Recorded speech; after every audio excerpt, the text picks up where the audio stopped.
एक दिन कहते हैं 2000 का नोट आएगा, 5 साल बाद कहते हैं 2000 का नोट जाएगा।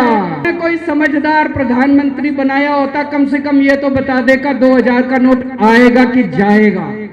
चौथी पास राजा को समझ ही नहीं आ रहा कि देश कैसे चैलेंज करता हूं और देश की जनता को अपील करता हूं, मोदी जी के 21 साल, मेरे 8 साल, केजरीवाल ने 8 साल में ज्यादा काम करा कि मोदी जी ने 21 साल में ज्यादा काम करा।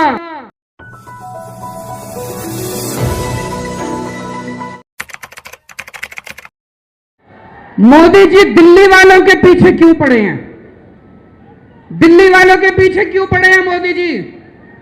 2015 में दिल्ली के लोगों ने 7 एमपी की सीट मोदी जी को जिता दी, मोदी जी को प्रधानमंत्री बनाया और मोदी जी को कहा आप देश संभालो। और दिल्ली में 70 में से 3 सीट बीजेपी को दी, 3 सीट, 67 सीट आम आदमी पार्टी को दी। और दिल्ली के लोगों ने कहा केजरीवाल जी आप दिल्ली संभालो। बीजेपी को 3 सीट देने का क्या मतलब? दिल्ली के लोगों ने अपनी आंखें लाल करके मोदी जी की तरफ देखा और बोला आप देश संभालो, खबरदार दिल्ली की तरफ आंख उठा के देखी तो। बोला कि नहीं बोला? 2020 में फिर से दिल्ली के लोगों ने 7 एमपी की सीट मोदी जी को दी, बोले आप देश संभालो। आम आदमी पार्टी को 70 में से 62 सीट दी, बोले केजरीवाल जी आप दिल्ली संभालो। फिर से दिल्ली के लोगों ने आंखें लाल करके मोदी जी को कहा आप देश संभालो, दिल्ली की तरफ आंख उठा के मत देखना। लेकिन प्रधानमंत्री जी से देश तो संभल नहीं रहा, देश का तो बेड़ा गर्क कर दिया। रोज उठते हैं और दिल्ली वालों के काम रोक देते हैं, रोज उठते हैं और दिल्ली वालों के। मैं स्कूल बनवाता हूं, मोदी जी कहते हैं मैं तेरे स्कूल नहीं बनने दूंगा। मैं अस्पताल बनवाता हूं, मोदी जी कहते हैं तेरे अस्पताल नहीं बनने दूंगा। मैं मोहल्ला क्लिनिक बनाता हूं, मेरे मोहल्ला क्लिनिक तोड़वा दिए मोदी जी ने। पिछले साल प्रधानमंत्री जी ने दिल्ली के अस्पतालों में दवाइयां बंद करा दी। मैं सीसीटीवी कैमरे लगवाता हूं, प्रधानमंत्री जी एलजी को कह के सीसीटीवी कैमरे नहीं लगने देते। पिछले साल मोहल्ला क्लिनिक के अंदर इन्होंने गरीबों के टेस्ट बंद करवा दिए। दोस्तों, मैंने दिल्ली के लोगों के लिए योगा क्लासेस शुरू की, प्रधानमंत्री जी ने योगा क्लासेस बंद करवा दी। प्रधानमंत्री जी से मैं कहना चाहता हूं आप देश संभालो ना, आपसे देश तो संभल नहीं रहा। देश का बेड़ा गर्क कर दिया आपने।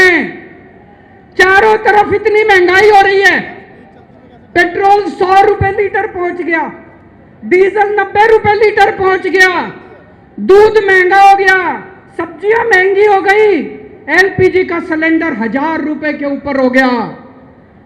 इनको समझ ही नहीं आ रहा महंगाई कैसे, इनको चौथी पास राजा को समझ ही नहीं आ रहा कि देश कैसे संभाले। एक दिन कहते हैं 2000 का नोट आएगा, 5 साल बाद कहते हैं 2000 का नोट जाएगा। अरे इनको समझ ही नहीं है। आप लोगों ने कोई समझदार प्रधानमंत्री बनाया होता कम से कम ये तो बता देगा 2000 का नोट आएगा कि जाएगा। चारों तरफ बेरोजगारी फैली हुई है, इनको समझ ही नहीं आ रहा बेरोजगारी कैसे दूर करें। चारों तरफ भ्रष्टाचार फैला हुआ है, इनको समझ ही नहीं आ रहा भ्रष्टाचार दूर कैसे करें। जीएसटी की वजह से व्यापारियों का बेड़ा गर्क हुआ पड़ा है, इनको समझ ही नहीं आ रहा जीएसटी को कैसे ठीक करें। पूरे देश का रेलवे में मेरी आप लोगों से गुजारिश है, टेस्ट करके देखना, कोई 2nd class AC, 3rd AC, 2nd class की टिकट खरीद लेना, 2nd क्लास स्लीपर की। एक बारी रेल में जाके देखो इन्होंने रेलवे का क्या हाल कर दिया, पूरी रेलवे का बेड़ा गर्क कर दिया। अच्छा खासा चलता हुआ रेलवे इन्होंने बेड़ा गर्क कर दिया इन लोगों ने। 2002 में प्रधानमंत्री जी गुजरात के मुख्यमंत्री बने। 12 साल गुजरात के मुख्यमंत्री रहे। पिछले 9 साल से देश के प्रधानमंत्री हैं। 21 साल हो गए मोदी जी को राज करते करते, 21 साल। 2015 में मैं दिल्ली का मुख्यमंत्री बना। मेरे को 8 साल हो गए दिल्ली पे राज करते करते। आज मैं चैलेंज करता हूं और देश की जनता को अपील करता हूं, मोदी जी के 21 साल, मेरे 8 साल, दोनों के देख लो किसने ज्यादा काम किया। केजरीवाल ने ज्यादा काम करा। केजरीवाल ने 8 साल में ज्यादा काम करा कि मोदी जी ने 21 साल में ज्यादा काम करा। अरे इनसे काम तो होता नहीं है। देश के अंदर जो अच्छा काम करता है उसको रोकने की कोशिश करते हैं। ये आज दिल्ली के सारे अच्छे काम रोकना चाहते हैं। मोदी जी के पास तो फुल पावर थी 21 साल। मेरे को तो इन्होंने काम भी नहीं करने दिए, हर काम में टांग अड़ाया। फिर भी मेरे 8 साल उठा के देख लो, कितने स्कूल बनवा दिए, कितने अस्पताल बनवा दिए, लोगों का इलाज मुफ्त कर दिया, लोगों के बच्चों को पढ़ाई दे रहे हैं अच्छी, बिजली मुफ्त कर दी। मैंने बिजली मुफ्त करी। मोदी जी कह रहे हैं फ्री की रेवड़ी बांट रहा है। अरे गरीबों के हाथ में अगर 4 रेवड़ी रख दी तो कौन सा बुरा हो गया। मोदी जी आपने तो रेवड़ी नहीं, पूरा का पूरा रेवड़ा उठा के अपने दोस्त को दे दिया। पूरा का पूरा देश उठा के अपने दोस्त को दे दिया। पूरा की पूरी केंद्र सरकार उठा के अपने दोस्त को फ्री में दे दी। मैंने तो 4 रेवड़ी रखी थी एक एक हाथ में, गरीबों के हाथ में। आपने तो रेवड़ा ही उठा के दे दिया सारा का सारा। अब लोग प्रधानमंत्री जी से पूछने लगे हैं कि केजरीवाल ने इतने स्कूल बना दिया, आपने क्या किया। उनके पास कोई जवाब नहीं है। अभी पिछले साल मैं गुजरात का चुनाव लड़ने गया, वहां पे हर आदमी, गुजरात के हर आदमी के मुंह पे था, अरविंद जी आपने स्कूल इतने अच्छे कर दिए, आपने दिल्ली में स्कूल बच्चों की शिक्षा इतनी अच्छी कर दी। तो एक दिन प्रधानमंत्री जी ने सोचा कि मैं भी जाके स्कूल में फोटो खिंचवाऊंगा। पूरे गुजरात में ढूंढने से उनको एक स्कूल नहीं मिला जिसमें मोदी जी फोटो खिंचवा ले। एक स्कूल, 30 साल से गुजरात में बीजेपी की सरकार है, एक स्कूल नहीं मिला। इनको एक स्टूडियो के अंदर टेंट लगा के एक क्लास, फर्जी क्लास बनानी पड़ी। 10 बच्चे बुलाए, डेस्क लगाए, वहां पे मोदी जी एक बच्चे के साथ बैठे और उन्होंने फोटो खिंचवाई। अब लोग प्रधानमंत्री जी से पूछने लगे कि केजरीवाल ने इतना काम कर दिया, आपका काम कहां है। तो अब मोदी जी ने तय किया मैं केजरीवाल को काम नहीं करने दूंगा। उन्होंने मनीष सिसोदिया को उठा के जेल में डाल दिया। उनको लगा मनीष सिसोदिया को जेल में डालने से शिक्षा के काम रुक जाएंगे। उन्होंने सतिंदर जैन को उठा के जेल में डाल दिया। उनको लगा सतिंदर जैन को जेल में डालने से मोहल्ला क्लिनिक बंद हो जाएंगे, अस्पताल बंद हो जाएंगे। मैं प्रधानमंत्री जी को बोलना चाहता हूं, हमारे पास एक मनीष सिसोदिया नहीं है, हमारे पास 100 मनीष सिसोदिया हैं। हमारे पास एक सतिंदर जैन नहीं है, हमारे पास 100 सतिंदर जैन है। आप एक को जेल में डालोगे, हमारा दूसरा आ जाएगा काम करने के लिए, काम नहीं रुकेगा। जब इनको जेल में डालने से काम नहीं चला तो अब ये ऑर्डिनेंस लेके आए हैं और ऑर्डिनेंस से ये सारा काम रोकना चाहते हैं। दोस्तों, आज दिल्ली के लोग मुसीबत में हैं। दिल्ली के लोगों के ऊपर यह अध्यादेश थोपा जा रहा है। आपने पिछली बार 7 MP को वोट दिया था, कहां है वो सातों के सातों? अपने घर में दुबक के बैठे हैं। वो बीजेपी के गुलाम है, वो आपके नहीं है, आपके सगे नहीं है, वो बीजेपी के गुलाम है। आपको कल को मुसीबत आती है तो केवल आपका बेटा, आपका भाई केजरीवाल आपके साथ खड़ा है, वो कभी खड़े नहीं होंगे। दोस्तों,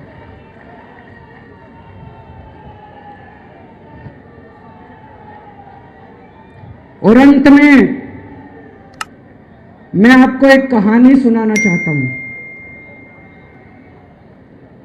चौथी पास राजा।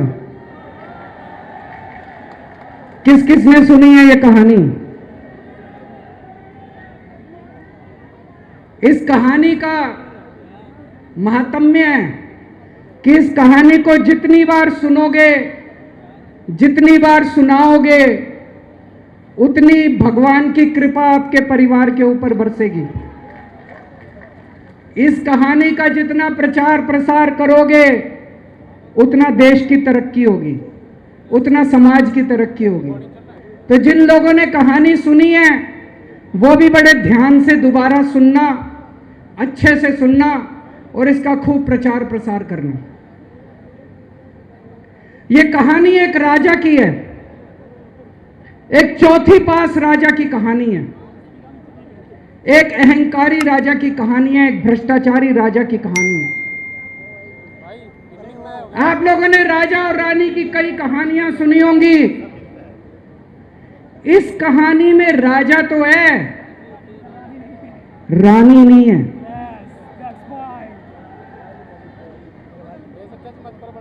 तो एक महान देश था, कई हजार साल पुराना देश। उस देश के एक गांव में एक बच्चा पैदा हुआ, बहुत गरीब घर में एक बच्चा पैदा हुआ। तो जैसे गांव के अंदर बच्चा पैदा होने पे ज्योतिषी आते हैं, ज्योतिषी आके बच्चे का भविष्य बताते हैं, ऐसे गांव का ज्योतिषी आया, उसने बच्चे की कुंडली देखी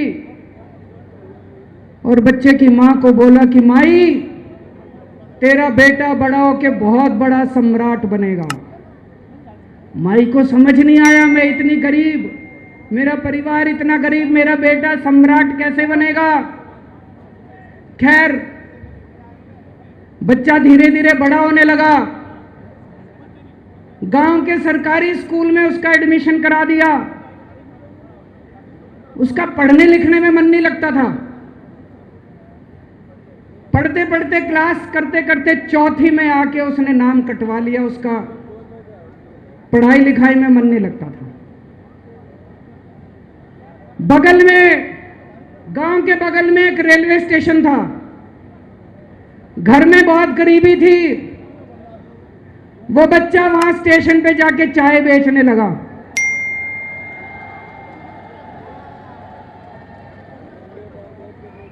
चाय बेच के अपना गुजारा करता था। वो भाषण बहुत अच्छा देता था, बचपन से ही बड़ा अच्छा भाषण देता था। गांव के लड़कों को इकट्ठा कर लेता और भाषण देना चालू करता। धीरे धीरे आसपास के गांव में फैल गया कि यह बच्चा भाषण बड़े अच्छे देता है। आसपास के लड़के भी इकट्ठे हो गए और जो मर्जी टॉपिक हो भाषण देना चालू कर देता था और रुकता ही नहीं था, घंटों घंटों तक भाषण देता रहता। बच्चा बड़ा हुआ। ज्योतिषी ने कहा था बड़ा होके बच्चा उस महान देश का सम्राट बन गया। लेकिन राजा तो अनपढ़ था, उसे तो कुछ आता नहीं था। अफसर आते, उस अनपढ़ राजा से जहां मर्जी साइन करा लेते, जहां मर्जी जो मर्जी साइन करा लेते। वो राजा अनपढ़ था, उसे लगता था मैं अगर अफसरों से पूछूंगा तो मेरी कमजोरी सबके सामने प्रकट हो जाएगी। अफसरों को लगेगा मेरे को कुछ आता नहीं है। अफसर जो मर्जी लेके आते थे वहां साइन कर देता था। धीरे धीरे पूरे देश के अंदर फैल गया कि राजा अनपढ़ है, राजा अनपढ़ है। राजा को बड़ा बुरा लगने लगा। तो राजा ने कहीं से एक फर्जी डिग्री का जुगाड़ कर लिया। एक फर्जी डिग्री का जुगाड़ कर लिया, एमए की डिग्री का। और राजा बोला मैं एमए हूं। पर सच्चाई तो पूरे देश को पता थी, राजा तो अनपढ़ था। धीरे धीरे राजा अहंकारी भी होता गया। अहंकारी राजा और ऊपर से अनपढ़। जो मर्जी उस राजा के पास जाता और राजा से कुछ भी पास करा के ले आता। एक बार कुछ लोग गए, राजा को बोले जी नोटबंदी कर दो। नोटबंदी करने से भ्रष्टाचार खत्म हो जाएगा, आतंकवाद खत्म हो जाएगा। राजा को कुछ समझ नहीं आया, राजा की खूब चमची मारी उन्होंने। राजा ने एक दिन शाम को टीवी पे आके 8 बजे नोटबंदी कर दी। पूरे देश का बेड़ा गर्क हो गया दोस्तों। लंबी लंबी बैंकों के सामने लाइनें लग गई, कई लोग मर गए, दुकानें बंद हो गई, रोजगार बंद हो गए, बड़ी बड़ी इंडस्ट्री बंद हो गई, पूरे देश का बेड़ा गर्क हो गया। फिर एक दिन कोई आके बोला जी 2000 का नोट ले आओ। राजा 2000 का नोट ले आया। 4 साल बाद कुछ लोग आके बोले जी 2000 का नोट बंद कर दो। राजा ने 2000 का नोट बंद कर दिया। राजा को अकल तो थी नहीं, बेवकूफ था, अनपढ़ था। कभी 2000 का नोट चालू करता था, कभी 2000 का नोट बंद करता था। एक बार कुछ लोग आके बोले जी ये किसानों के कानून बना दो, इस कानून से किसानों का भला होगा। राजा ने कानून बना दिए। पूरे देश के किसान सड़कों पे उतर आए। 750 किसान मर गए आंदोलन में, और 1 साल के बाद राजा को वो तीनों कानून वापस लेने पड़े। एक बार उस देश के अंदर बहुत बड़ी महामारी फैल गई, चारों तरफ महामारी फैल गई, लोग मरने लगे। किसने आके बोला जी थाली बजवाओ तो देश ठीक हो जाएगा। तो राजा ने पूरे देश में थाली और चम्मच बजवा दिए। महामारी तो नहीं बची, महामारी तो फैली रही। किसी ने आके कहा जी डॉक्टरों की जरूरत पड़ेगी, दवाइयों की जरूरत पड़ेगी, इंजेक्शन की जरूरत पड़ेगी, तब महामारी रुकेगी। राजा अपने दोस्तों का बड़ा ख्याल रखता था। उसके दोस्त थे। एक दोस्त ने 10,000 करोड़ रुपए चोरी कर लिए, राजा ने उसको देश से भगा दिया। दूसरे दोस्त ने 20,000 करोड़ चोरी कर लिए, राजा ने उसको भी देश से भगा दिया। पर एक दोस्त ऐसा था जिससे राजा की ज्यादा ही दोस्ती थी। कौन था? उसको उन्होंने सारे एयरपोर्ट बेच दिए, सारे जहाज बेच दिए, सारे सी पोर्ट बेच दिए, उन्होंने आसमान बेच दिया, जमीन बेच दी राजा ने, खदानें बेच दी। उस दोस्त पे राजा मेहरबान था। राजा का एक और दोस्त था। वो दोस्त इतना गंदा था कि उसने कुछ अंतरराष्ट्रीय खिलाड़ी, लेकिन राजा ने दोस्ती नहीं छोड़ी। मजाल जो उस दोस्त के ऊपर कोई आंच आ जाए, राजा उस दोस्त के साथ खड़ा रहा, लेकिन उसने खिलाड़ियों का सुना। राजा का एक और दोस्त था। उस दोस्त ने किसानों के ऊपर गाड़ी चढ़ा दी, रौंद दिया, कुचल दिया किसानों को। राजा ने अपनी दोस्ती नहीं छोड़ी। इस बात पे तो दाद देनी पड़ेगी कि राजा दोस्तबाज था, 1 नंबर का दोस्तबाज था। चारों तरफ अत्याचार हो गया, चारों तरफ देश के अंदर इनके अपने लोग जो थे वो बलात्कार करने लगे, गलत काम करने लगे, हाहाकार मच गया। जो राजा के खिलाफ बोलता, राजा उसको पकड़ के जेल में डाल देता। एक दिन एक पत्रकार ने कार्टून बना दिया राजा के खिलाफ, उस पत्रकार को उठा के जेल में डाल दिया। एक दिन एक किसी पत्रकार ने उनके खिलाफ कुछ लिख दिया, उसको पकड़ के जेल में डाल दिया। जो राजा के खिलाफ बोले उसका बेड़ा गर्क। कोई जज अगर उस राजा के खिलाफ ऑर्डर करता था, राजा उसको बख्शता नहीं था। चारों तरफ अत्याचार, महंगाई, बेरोजगारी। ऊपर आसमान में देवता ये सब देख रहे थे कि पृथ्वी के ऊपर कितना घनघोर अत्याचार हो रहा है। सारे देवता इकट्ठे हुए, देवताओं ने मीटिंग करी। सारे देवता मिलकर शिवजी महाराज जी के पास गए और कहा, महाराज कुछ करो, पृथ्वी के ऊपर अन्याय हो गया, अत्याचार हो गया, चारों तरफ बलात्कार, चारों तरफ हाहाकार मचा हुआ है, जनता परेशान हो रही है। पृथ्वी जी शिव जी महाराज जी ने अपनी तीसरी आंख खोली और दोस्तों यहां प्रचंड पृथ्वी के ऊपर अजीब अजीब घटनाएं घटने लगी। उज्जैन के अंदर महाकाल की 6 सप्तऋषियों की बड़ी बड़ी 10 फुटा भारी भारी मूर्तियां थी। एक दिन बारिश और तूफान आया और 6 की 6 मूर्तियां टूट गई। लोगों ने कहा बड़ा अपशकुन हो रहा है, बड़ा अपशकुन हो रहा है। एक दिन एक ट्रेन एक्सीडेंट हो गया, 250 से ज्यादा लोगों की मौत हो गई। लोगों ने कहा बड़ा अपशकुन हो रहा है। और एक दिन घनघोर बारिश आई, तूफान आया, ऊपर से आकाशवाणी हुई, सारे देश की जनता को भगवान ने कहा कि आप महान देश के लोग हो, क्या कर रहे हो, उठो, खड़े हो जाओ और इस अहंकारी राजा के खिलाफ सब लोग मिलकर आवाज उठाओ। भगवान आपके साथ है।